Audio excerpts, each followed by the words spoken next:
Jordan Henderson with discussion post 2 for Communications 220, Intercultural Communications for Doyle Schrader. My discussion post for this week is on Chapter 6, and a lot of this kind of talks about the conflicting issues with cultures and races and just the idea of pretty much how do you identify yourself, how do you represent yourself, and how one kind of goes in society without being condemned for their culture. At least that's kind of what it seemed to me, at least. So, for the first question we have, it says, why have so many nations and cultures assumed that they were the most civilized, virtuous, or noble people on earth? For me, that honestly screams out what the world was before we had the internet, before we had the ability to reach each other within a few minutes, just going online, having phone conversations. The cultures and societies that we know of today weren't always linked and connected and always interactive with each other. We had very distant relations. We had very distant, very distinct images of our culture. Europe, for the matter, has many countries involved in it, but a lot of them with those borders. France, a lot of people in France have that idea of this is our culture, this is my identity, this is how we separate ourselves from Italians, this is how we separate ourselves from Germans, this is how we separate ourselves from Spaniards. You had that identity because, along with the war, you needed to protect your own country and your own borders, but you needed something to cling on to. We as people want that identity to understand where we come from, who we belong with, and who's going to accept us for what we are. And just with thinking about why civilizations think that they're better than how some Chinese people think they're better than some Koreans, or how Indonesia thinks they're better than Israel. It's a matter of just building yourself up to thinking that you are having a purpose to be there. You're born in this country because this is the best country that you will be able to put into. At least that's what I get out of it. What benefits, the next question, what benefits might such an idea provide the rulers if a lot of the people embrace it? Number one thing is propaganda. Definitely see it a lot in World War II, any war actually, and just in modern society today. If you have slogans saying "God bless America," we're best at doing this, we're best at doing that. You get enough people behind it supporting those ideas, saying, "Well, we're here in this country because this country's the best at this. We're amazing. We are the creators of this certain product. We have this." With the rulers having people behind that slogan, with propaganda, you have more of a thrive and more of a push for that nation's rights. You have more people who are going to willing to sacrifice themselves for that country, more people willing to fight in the name of that country, and more people just willing to give their daily needs to provide for the country. A lot of people say, America shouldn't be in the war, America shouldn't do this. I bet you anything, if something was to happen on American soil, which, case in point 9/11, so many people get behind that because they see images in the media saying, these people are attacking us, these people are attacking our way of life. Why would they attack our way of life? Our way of life is the best way of life. How is that possible? So, just with propaganda, you have just saying, like, this is wrong, they're attacking us, this, are you going to let this happen? No, people don't want to let this happen because that's infringing on their rights. And so as rulers, as dictators, presidents, kings, monarchies, anything, having a nation behind the concept saying that they are the best is exactly what you are going to want, because if they're the best, they're going to fight for the best. Next question, what are the costs of accepting that idea? It's kind of half and half. You have the positive for the country. You have people fighting behind you, people standing behind you, believing in this unifying identity that everyone here is here for a reason. Everyone here is like you. They think like you. They understand what you're going through. They have the same issues that you are, so they can relate to you. They can understand exactly where you're coming from. The opposite side of that is well, they're not from here, they don't understand what I'm thinking, they can't possibly be like me, they can't possibly understand what I'm going through. They're too different. Um, Definitely with anything that comes with cultural um, superiority issues, it's definitely a hit and miss. You have a definitely longing for these people understand me, they're gonna get me, they're behind this idea, same with me, we're all for this, and then you have the opposite of radicals, or just like you can't fully understand what I'm going through. You're not made the same things that I'm made of. You've never lived my life. These people have lived in the same neighborhoods, lived in the same communities, lived in the same cities, states, same country. They understand the issues that are going on in my country. You can't possibly understand, if that makes any sense. Next bullet point. Jack was raised to adulthood in culture A. Let's I'm gonna use something that relates to me. Let's say California, Oakland, California. That again something that just I can grasp my head around. But he moves across the globe to learn the language and practice a culture B, Japan. Oh, how funny is that?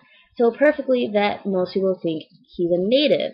To which culture does Jack belong? Recalling the metaphors for cultural diversity back in chapter 3, yada yada yada, blah blah. Not saying it's blah blah, but you get my drift. Where are my notes that I took on this? There they go. Pretty much what I feel is that it's, especially with the culture context, that one of the points I read from chapter 6, at least, was one of the sections that the lady was talking about. What I am is me, basically saying I'm black, I'm white, I'm with this, I'm with that, I have German, I have Hispanic, I am what I am. This Jack person needs to figure out that, it's not necessarily exactly where you come from, but it's exactly, or where you not come from, what you're made up of. It's what you feel is right and what you feel is you. So that's something you just have to come across with your own self. How would each one page explain? Okay, sorry, the metaphors. With the culture metaphors from chapter 3, let me scroll. There you go. Okay, the melting pot. We've all heard this expression before. Um, you're in a melting pot, you're being mixed with different cultures.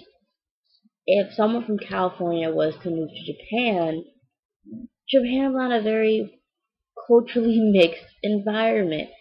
Their minority percentage is in the single digits, I believe. I think they have a 8%. I can't remember the exact statistics, but it's a very low minority statistics, and their minorities are Chinese, Korean, Brazilian, and very, very, like, Europeans hardly make 2%. I think it was something like that. But again, don't quote me. Sorry, I'm trying to remember it correctly. But no, just going to a culture that isn't very diverse, it's very intense, and you can't really flow, and you can't really try to blend in with that when coming from California, when that's all you know is this mixing pot of so many different cultures and so many different experiences, and going from something that's crazy jumbled up like that to straight one culture is very intense. Um, it also just kind of just also remains to how culture B, again using the example of Japan, reacts to that person. Not trying, if this was literally Japan, it would be totally different, but just using a total extreme different culture from the first original culture, it would have to be how well Jack himself assimilates himself. If, he gets the language so perfectly down to where he's a native, that's amazing. That's, you blend in, you're fit in, but there's still always going to be that large group of the larger population is gonna still feel like that you're a foreigner. People who are close to you might consider you someone of that nation and might consider you actually a person of that nationality, we also have to just remember that just because you're now in this new country, you can't totally lose your whole entire identity, and that kind of is what the Tributarian, right, Tributarian streams talks about. Maintain your unique identity when you go into another one. Um, Kind of opposite of the melting pot. You're not fully. You do mix. You do try to work with other people, but you still keep your unique identity, which contributes to society. You have that uniqueness. Jack brings that uniqueness from the other country to this new one that a lot of people might not be totally familiar with. They might not be totally comfortable with at first, but it's something that, it's a new experience for them. They might not like it, they might reject it, but for him, that is still a part of him, and he has that to bring with him.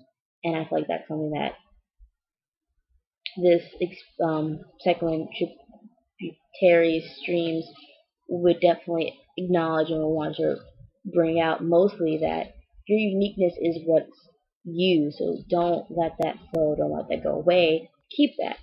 The tapestry example. Whenever I think of that, I think of just huge, like, windows, these huge tapestries that are beautifully woven, that are beautifully made together, and the time taken to make those. With this, so much has gone into Jack being raised in culture, California. So much. His friends, his culture, his language, his lifestyle, and then going to culture B, Japan. You take all of that and you're weaving that into something else. You're taking these previous experiences, previous relationships, previous ideas, and weaving them and making them to something new, making it non-distinguished into the culture. It's more of just a set actual thing, which I feel like is very kind of boiling it down to a really bold point in the tapestry example. I not every now I don't know any culture that just has a set like form. Everyone's different. Yes, you have a very set like structure, but it's really hard to get that perfect. Like it's weaves perfectly. It doesn't move. It's not gonna budge. It's always gonna budge, and that's the garden salad example, which I happen to like a lot. Is that the many distinct ingredients continuously being changed, being mixed up. You take something out, you put something different, you toss it a different way. It's gonna change the flavor. It's gonna taste the reaction. It's gonna change the feel to it. With Jack moving from California to Japan, that's taking a huge chunk, taking a huge ingredient out and putting another one in and changing the toss up. It's a lot different. Changing the toss up in the environment that he's moving into, changing the environment that he used to be in. He's not in that environment where people are gonna try to keep track of him, are gonna probably go out to visit him when he's over in Japan. He might go back and he might talk about his experiences there, about him trying to become more native to the culture there. And I think this experience, yes, you're not always in a constant cultural environment changing every single day. Like, new people from different countries aren't always moving into your neighborhood. There's always a different experience each day. With being a foreigner in a new country, you view things very childlike manner. You see everything in a more innocent, more open view. Going to a coffee shop is a new experience to someone who's never been in that country before. Simple tasks as in just trying to ride the bus, in your homeland, it's nothing. You pay the fee, you get on, you sit, you get off. New country, that's a whole new that's a roller coaster ride, trying to figure out exactly where your stop's gonna be. Even if you understand the language, people have different mannerisms, people have different just mindsets, different ways you act, different ways you respect each other, and it's just constantly flowing and moving. Again, if that makes sense, that'd be awesome. Um, Last one. Review the forms of racism discussed on page 160, 161. Which of these forms are likely to con, or which one are going to create a bigger obstacle to intercultural communication than the other one? This was fun because I reread these pages a lot to kind of figure out exactly which one would do it. And at first, I really want to look at um, the one of the culture boxes from reading the text talking about the gaijin. The the quote was saying about how Kenzo, this guy, was going to the embassy, embassy, and he could smell the foreigner, smelled of dairy, his face was pink, he referred to the marine as a jarhead, trying to run out there, trying to get fresh air, and ending up with recycled air conditioning air, and how it wasn't pure. Just you get that sense of like he was disgusted that he was so twisted and just really gross and just really just didn't see these people as clean and just fresh and not like him. This I feel like is likes and dislikes. That's a very likes and dislikes. Just people just so prejudiced because they just don't approve of something. Um, Japan, very, very, very fresh culture. They make sure their rice is only a few days old when they're eating it. Everything must be teeny crisp, no preservatives, nothing. You can't have too much meat. You can't have too much of this. You can't have too much of that because it'll make your body unclean. Just a whole much more goes into it, and he just straight does this quote just straight up just does not just shows prejudice just because he just does not approve of the way he does it. And I feel like a lot of times this can seem harmless, but we've seen in the media, we've seen at least I've seen just day to day that how this can just boils up to something so much more than what it seems because people's unfamiliarity, which is one of the ones unfamiliarity, people just not understanding another person's culture because they just don't know about it. I do kind of agree with the book. This one is one of the more harmless forms of racism, just because someone who's from a small town in Oregon meets someone who's Indian, and that's the first time ever meeting someone who's Indian. They don't know anything about it. They see that their skin's different. They see them speaking different languages. They see their clothes being different.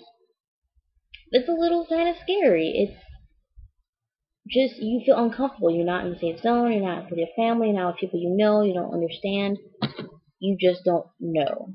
And not everyone has the knowledge, and not everyone has not knowledge. Not everyone has the initial get go to introduce themselves and try to get to know another person.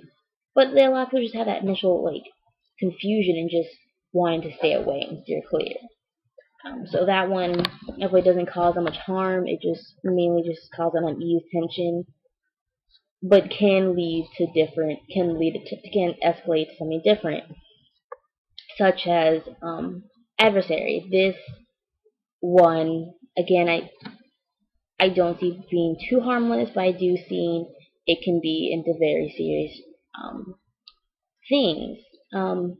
I feel like that a lot of people, do show favoritism to certain racial groups because they feel, well, that one they've been oppressed so many years.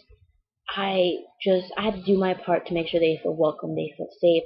I'm not racist. I have to prove to this group that I don't think that way. I'm not that kind of person. But in reality, there's something, maybe that unfamiliarity, they just don't know that much about that culture, or they had an interaction with that culture before, they didn't feel comfortable, so they just steer this one's clear, and from that push this unclearness in themselves, just they feel just really awkward. Like the book showed an example of saying a kid being attacked by a dog and just not wanting to be around dogs ever again. Not all, I think that was actually tokenism, but still, it's that same concept.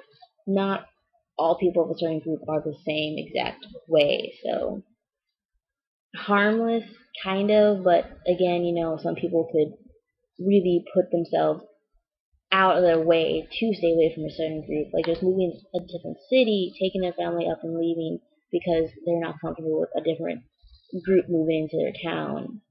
And it doesn't cause any harm to them, but it causes a lot of tension, a lot of issues. Tokenism, again, not completely harmless, but not completely safe. either. I just feel like people, again, they make them other groups seem like you're gonna get this promotion because you're just a great worker, and I feel bad for people persecuting you all your whole entire life, like yada yada yada yada. But they go out the way just to seem not discriminating, yet they hold some kind of small tension where it's just kind of like, well, no, I don't really like this, but I'm gonna do this because it's the right thing. That's tricking yourself into being a good person. I'm sorry. That's really, and then conflicts occur when people like that, because I know a lot of people that I know more people that will be confronted who show tokenism rather than people who are straight out racist. People who show that tokenism might get confronted more, saying, "Are you doing this because I'm this minority? Are you trying to make yourself better?" That could put someone in a really awkward situation. Old-fashioned racism, definitely one that we see a lot in the history of the world in general. Well, you just straight out see people just straight out be flat out racist, stereotypical, just show bigotry views to another. And in past years, it's been very harsh. It's been very one of the most violent ones. But I feel like now that it's so frowned upon, just in our society in general, that it's not so much as a threat today. I People might have different views with me, but I feel like that this one, there still is a lot of issues with it, but it's more of just um doing things just to do them. People will not like let people in. They won't serve some people, or they might be really rude to people, or they might say comments, but that's, at least in recent times, that's what it is. They'll say comments to say them and to get in people's faces. You, at least in the world today, you don't see that many news stories about racist attacks. You see a lot of news stories about, well, you do take that back. You do see a lot of racist views, but it's more built on a personal level, if that makes any kind of sense. With people in America not liking Muslims, it is more of just, we will stay away from you, we don't like you, we don't appreciate this, we don't appreciate that, we'll fight you in courts. There's been court cases I've seen where people have gone against um the religion of Islamic religion and saying it's not even a religion. That's more of action. That's more of just putting their words and viewing their bigotries against others, not so much on the action front. The one I feel like that's most potent for today's world is symbolic racism. Um, from the culture context, I read the one that says like, it amazes me that I never see that people. I like the lady talks about she's never minority before. She left. She felt largely and like just really pale and just without her food, music, language obligations. She hardly knew who she was. This I feel like really represents symbolic racism, and that is really powerful for today, at least. A lot of people feel like that another group is pushing them out. Another group is trying to take over their culture, their views, and their ideas. So that's threatening. So a lot of people react to that, and I feel like that one is the most violent as of right now in our society today. Just feeling, just anyone in general hates that feeling of being pushed and being told what to do, especially when it comes to your culture, because you identify with your culture. That's who you are. Your religion, that's that's who you grew up to be. That's, if you didn't grow up to be like that, that's what you identify with now. And having someone come in saying you're wrong, this is the right way. We're gonna be the new power. We're gonna be the new head power. A lot of people in England are worried about Middle Easterns coming in and taking over power and changing the laws to be theirs. And that's symbolic racism. Just having that initial fear that someone else is going to be in power that doesn't view your views. And so a lot of people have been reacting to that, a lot of people have been fighting against that, and that's what I feel is for today. So I hope this hit all of the criteria. I am happy to post these posts, and I love talking about all this stuff. Hope I hit everything. I do feel like I hit everything. I love this book so far, and love this class. So talk to you later.